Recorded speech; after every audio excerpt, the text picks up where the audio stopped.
So today, we will be talking about Mathematics 7, Quarter 1, Week 6. Competencies. First, describes principal roots and tells whether they are rational or irrational. Next, determines between what two integers the square root of a number is. Objectives. Number 1, define principal roots, rational numbers, and irrational numbers. Number 2, describe principal roots and tell whether they are rational or irrational. Number 3, determine between what two integers the square root of a number is. And number 4, appreciate the importance of principal roots, rational numbers, and irrational numbers in daily lives. Topics to be discussed: principal roots and its nature. So it talks about rational and irrational numbers. So first, let's review what is a rational number. So again, rational number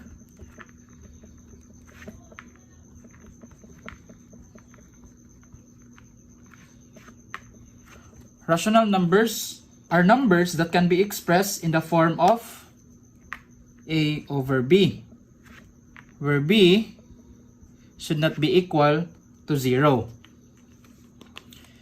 Now, there are examples of rational numbers. And these are the counting numbers,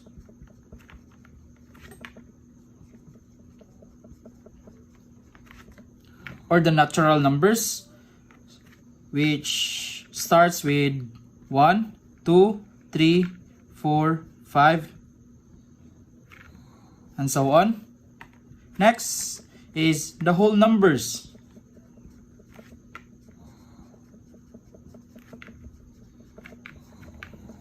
which starts with 0, 1, 2, 3, 4, 5, and so on and so forth. Next is the decimals. So it could be 0.5, 0.7, 1.5, and so on and so forth. We can also have integers.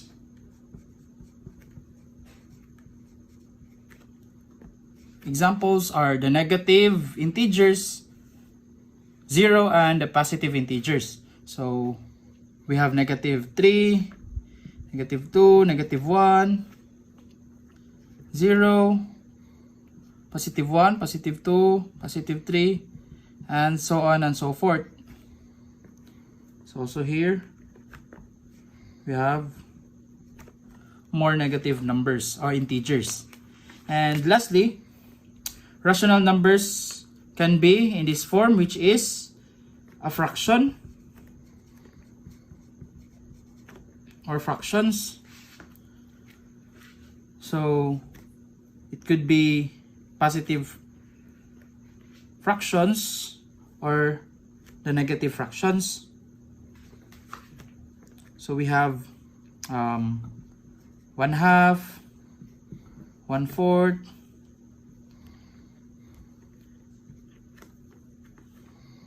5/7, 9/100, and so on and so forth. Now let's proceed to irrational numbers.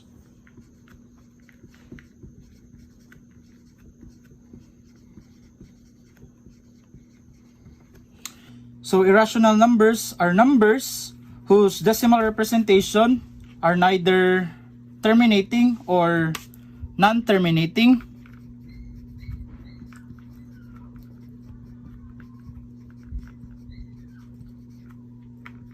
or it could be non-repeating.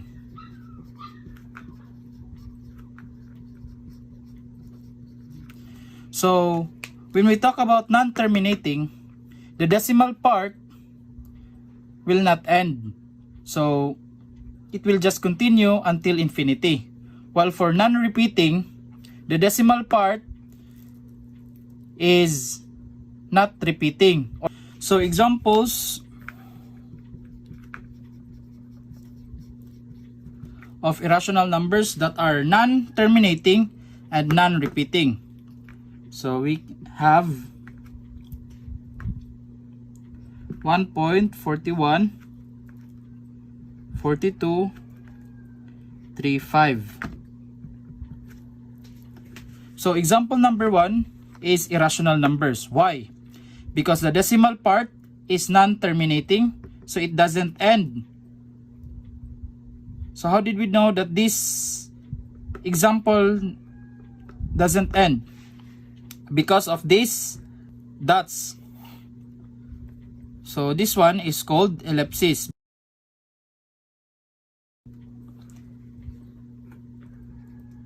Now, as you can see in the decimal part, the numbers are non-repeating. So 4, 1, after 1 is 4, then 2, 3, 5. The numbers are not repeating. There is no pattern on the following numbers. So it means this example is under irrational numbers. How about another one?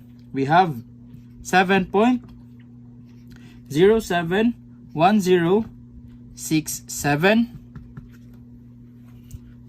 Number 2 example is under irrational numbers also. Why? Because we found ellipsis here, so it means it is non-terminating, and the decimal part or the numbers in the decimal part are non-repeating.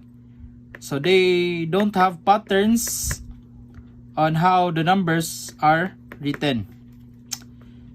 Let's have example number 3. We have 8.660254. This one is still under irrational numbers. Why? Because we still found ellipsis here, which means it is not terminating. It doesn't end only at 4, and the decimal part is non-repeating. The numbers are not repeating. Now, these examples can't be written in the form of fractions, but it can be written in the form of radicals. Let's talk about radicals. Radicals are numbers with radical sign. So this one is called radical sign.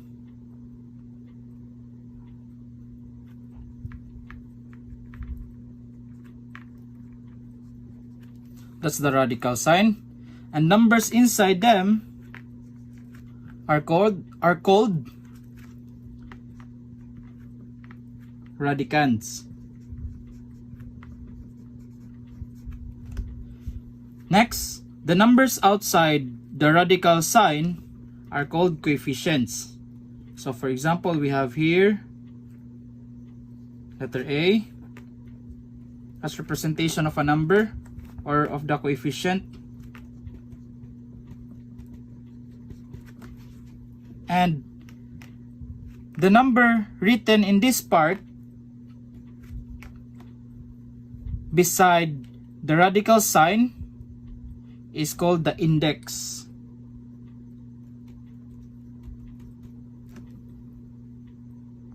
So if the index is 2, it means it is called square root. So if it is a square root, then automatically you will not write 2 as the index. So when you have this radical sign, it means if there's no number here, the index is automatically 2. So that is a square root. How about if the index is 3? Then that's called cube root.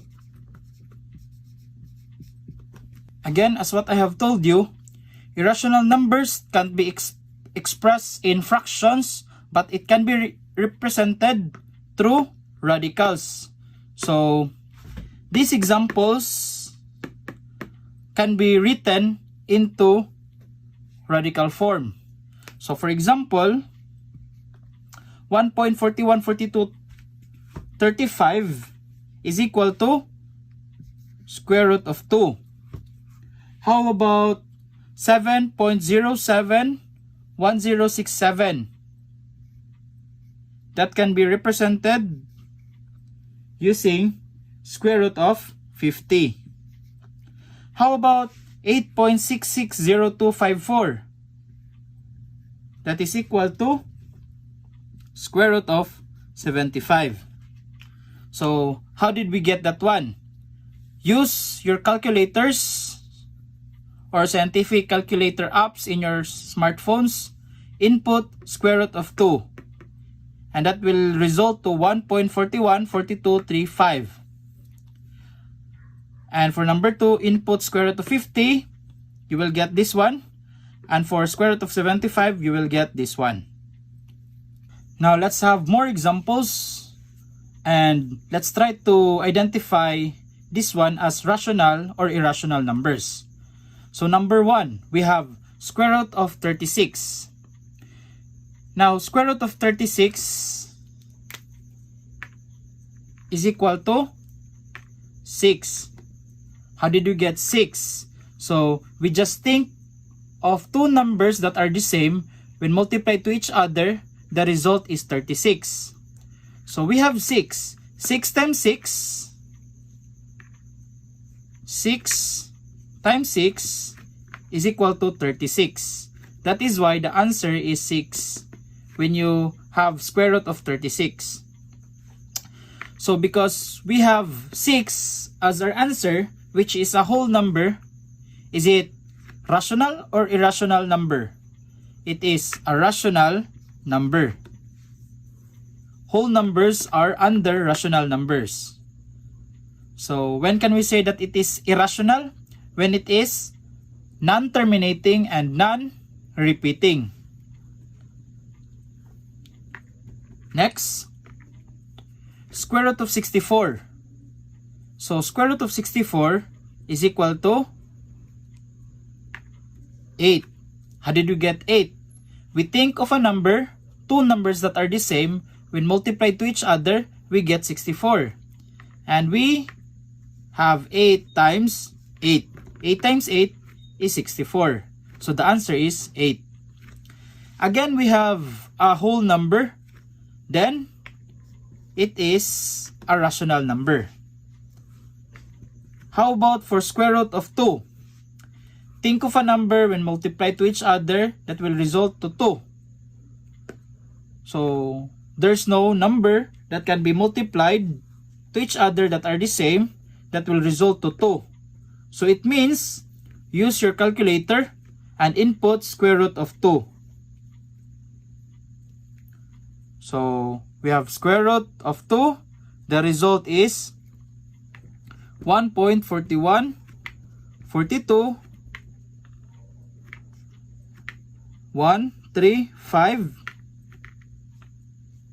6237 and so on and so forth. So as you can see, we have an ellipsis here. So it means it is non-terminating. And as you can see, the numbers are non-repeating. So now example number 3 is under irrational number. How about number 4? Square root of 4. Think of a number that can be multiplied to each other that is the same, that will result to 4. So we have 2 times 2. 2 times 2 is equal to 4. So we will write 2 here. Square root of 4 is equal to 2. Because we have a whole number, then this example is under rational numbers. Now we have square root of 16 over 25. Fraction as our radicand. So if we have a fraction as a radicand, then we can separate the radical sign to each parts. So we can have square root of 16 over square root of 25. So again, from square root of 16 over 25, we rewrite it in this way. So we put square root radical signs in each parts, the numerator and the denominator. Square root of 16 is equal to 4. Why? Because 4 times 4 is equal to 16. Over square root of 25. Square root of 25 is equal to 5. Why is it 5? 5 times 5 is equal to 25. Because we have a fraction as our answer, then it is under rational numbers.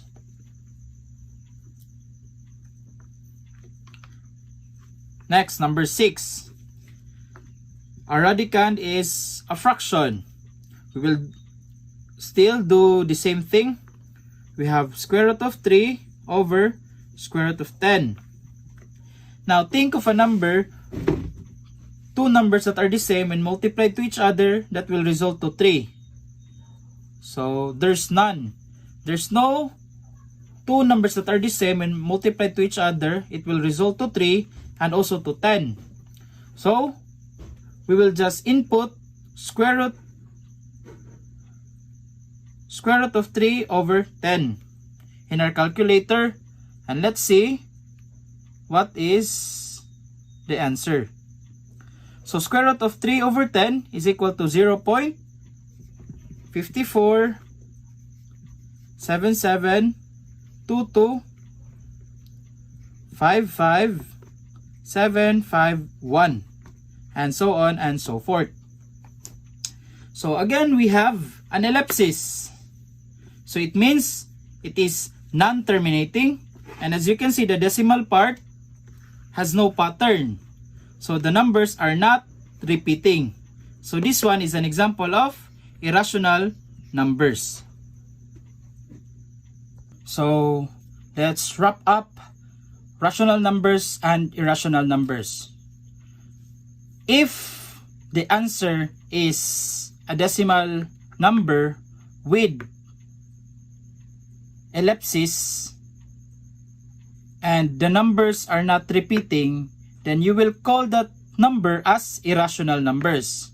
Otherwise, you will call it rational numbers, because rational numbers can be rewritten as whole numbers, zeros, negative or positive integers, or fractions, or also decimals. Decimals that are repeating and also decimals that are terminating. Example, if we have 0.25, 0.25 is a rational number. Why? Because it can be expressed to 1/4, and 1/4 is a fraction, so it is a rational number. And if also we will look into the decimal part stops here, so we don't have ellipsis. And also when we have decimal parts that terminates or that stops, then we can call that one as rational numbers. Let's have another one. How about 1/3? Express 1/3 in decimal form. So 1/3, that is equal to 0.333, and so on and so forth. So if ever our answer is like this, wherein it's non-terminating but the numbers are repeating, then we will still call that one as rational numbers. Why? Because the numbers are repeating. Sometimes this one is expressed as 0.3 with bar above. So this bar here tells us that 3 is repeating. Now, let's proceed to the next subtopic, which is determine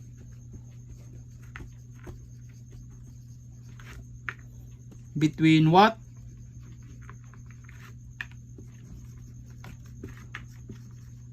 Two consecutive integers, the square root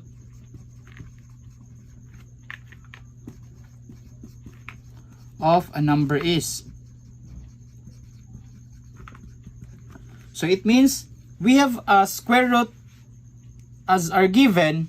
Then let's look which consecutive integers does it belong. So where can we find that square root in between two consecutive integers? Before we proceed to this one, we must be familiar with perfect square roots. When can we call that square roots as perfect squares? When, and these are the list of perfect squares. So we have 0 times 0 is equal to 0 squared. That is equal to 0.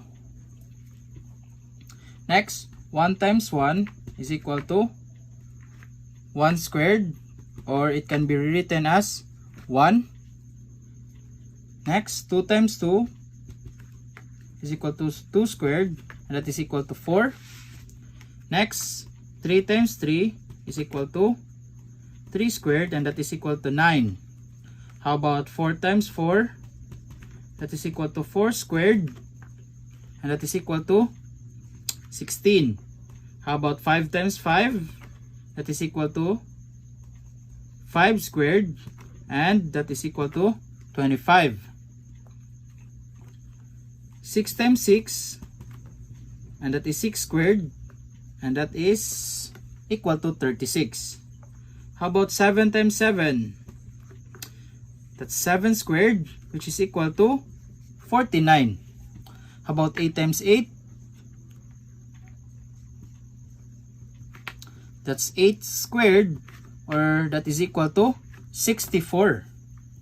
How about 9 times 9? That's 9 squared, or that is equal to 81. How about 10 times 10? That's 10 squared, which is equal to 100. How about 11 times 11?